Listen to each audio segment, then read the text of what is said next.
जय श्री हरि भक्तों। पुत्रदा एकादशी 2025 तिथि समय पोष पुत्रदा एकादशी की तिथि 2025 को एकादशी तिथि 30 दिसंबर 2025 सुबह 7:50 से 31 दिसंबर 2025 सुबह 5 बजे तक रहेगी।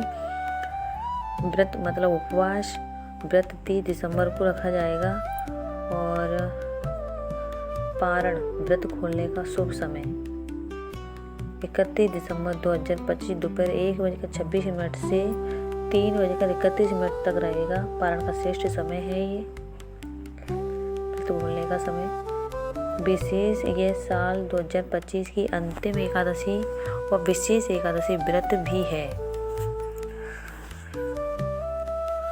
पुत्रदा एकादशी का महत्व।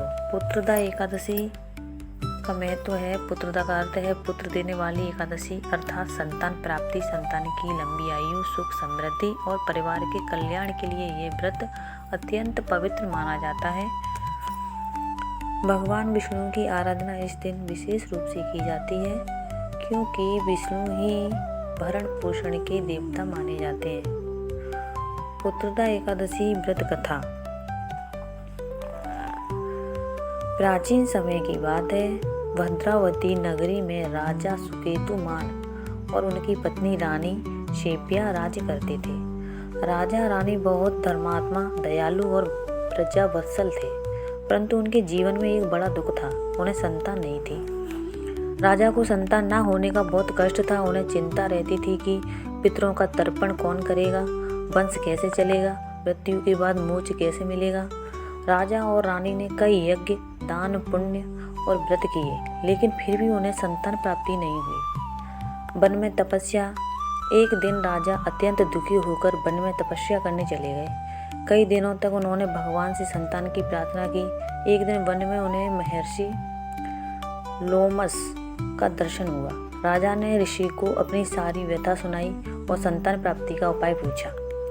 ऋषि का उपदेश। उन्होंने उपदेश दिया। महर्षि लोमस ने कहा, हे राजन, पौष मास के शुक्ल पक्ष की पुत्रदा एकादशी का व्रत विधि विधान से करो। इस व्रत के प्रभाव से न केवल संतान प्राप्ति होती है, बल्कि संतान दीर्घायु, गुणवान और धर्मात्मा होती है। ऋषि ने राजा को व्रत की पूरी विधि समझाई। एकादशी को निर्जल या फलाहार व्रत, भगवान श्री विष्णु की पूजा, रात्रि जागरण, द्वादशी को विधिवत पारण सब बताया। व्रत का फल। राजा और रानी ने पूरे नियम और श्रद्धा से पुत्रदा एकादशी का व्रत किया। उन्होंने रात भर भजन कीर्तन किया और मन में भगवान विष्णु की आराधना की। कुछ समय बाद भगवान विष्णु की कृपा से रानी शेप्या गर्भवती हुई और एक तेजस्वी गुणवान पुत्र का जन्म हुआ। राज्य में खुशी की लहर दौड़ गई। राजा को न केवल पुत्र मिला, बल्कि उन्हें आत्मिक शांति और मोक्ष का मार्ग भी प्राप्त हुआ। कथा का संदेश है। पुत्रदा एकादशी का व्रत संतान प्राप्ति, संतान की लंबी आयु, संतान का अच्छा भविष्य, पितृदोष शांति, पापों का नाश, मोक्ष की प्राप्ति के लिए अत्यंत फलदायी माना जाता है। विशेष मान्यता। जो दंपति संतान की इच्छा रखते हैं, यदि वे सच्चे मन से पुत्रदा एकादशी का व्रत करते हैं तो भगवान विष्णु अवश्य कृपा करते हैं। ये व्रत केवल पुत्र ही नहीं, संतान सुख देता है, पुत्र या पुत्री दोनों। पुत्रदा एकादशी क्या है? पुत्रदा एकादशी पौष मास के शुक्ल पक्ष की एकादशी को आती है। इस दिन भगवान श्री विष्णु की पूजा की जाती है। शास्त्रों में इसे संतान सुख देने वाली एकादशी कहा गया है। पुत्रदा एकादशी तिथि व दिन पौष शुक्ल पक्ष एकादशी। व्रत एकादशी वाले दिन पारण द्वादशी को शुभ मुहूर्त में। पुत्रदा एकादशी विधि पूजा विधि। सुबह ब्रह्म मुहूर्त में स्नान करें, पीले वस्त्र पहने, भगवान विष्णु की मूर्ति फोटो स्थापित करें, तुलसी दल अर्पित करें, दीपक जलाएं, ओम नमो भगवते वासुदेवाय मंत्र का जाप करें, विष्णु सहस्त्र नाम पढ़ें, फल, दूध, मिष्ठान का भोग लगाएं। दिन भर उपवास रखें। रात में भजन कीर्तन करें। पुत्रदा एकादशी व्रत कथा या आप पहले दी गई पूरी कथा छोटा वर्जन पढ़ सकते हैं।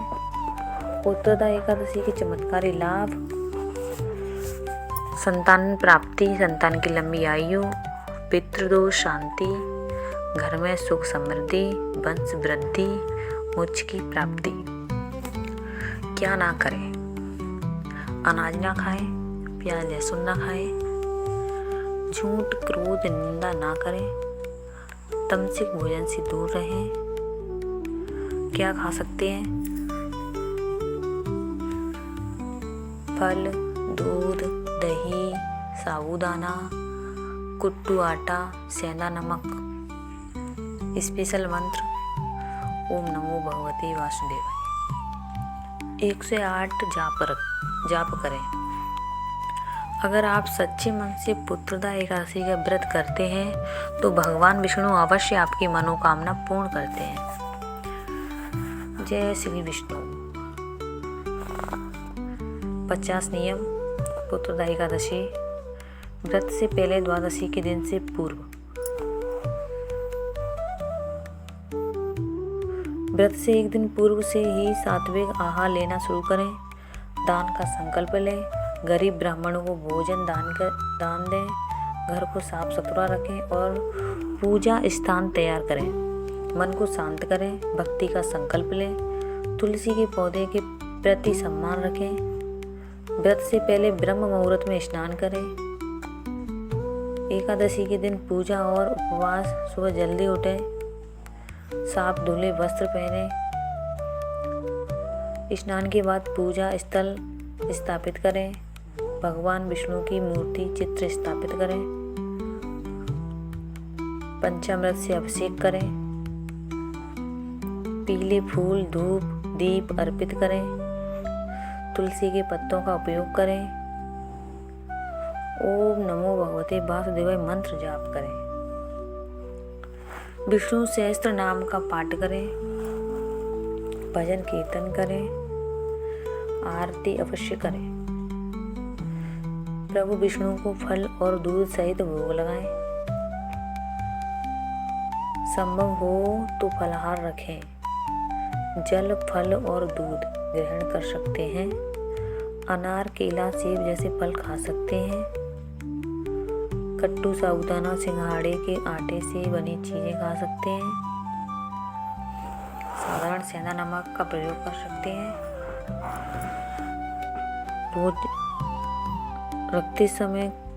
रोजा रखते समय कड़ी तपस्या और संयम रखें।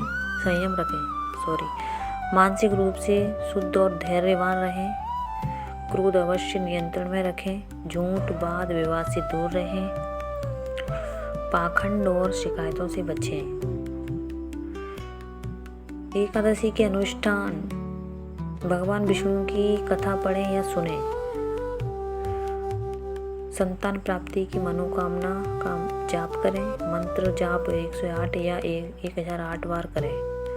घर की परिवार की खुशहाली के लिए प्रार्थना करें। दान में गेहूं, चावल, कपड़ा आदि दें। ब्राह्मणों, विधवाओं को दान करें। अनाथों को भोजन दें। किसी वृद्ध व्यक्ति की सेवा करें। माता पिता का सम्मान करें। अपने परिवार से अच्छे व्यवहार का व्रत करें। उपवास के दौरान संगीत में भजन सुने। मन शांत करने के लिए सत्य बोलें। सामाजिक सेवा का संकल्प लें। द्वादशी दिन निश्चित शुभ समय में करें। यह समय पारण का फल बढ़ाता है। पारण से पहले भगवान को भोग लगाएं। पारण फलाहार से करें। नमक मिर्च संतुलित रखें। परिवार के साथ व्रत की कथा शेयर करें। सदैव शुभ विचार रखें। व्रत के अनुभव को नोट करें। अगले साल फिर वही पूजा भक्ति करें। दोस्तों को व्रत की शुभकामनाएं दें। अपने परिवार में नियमित पूजा पाठ की आदत बनाएं। जय श्री विष्णु।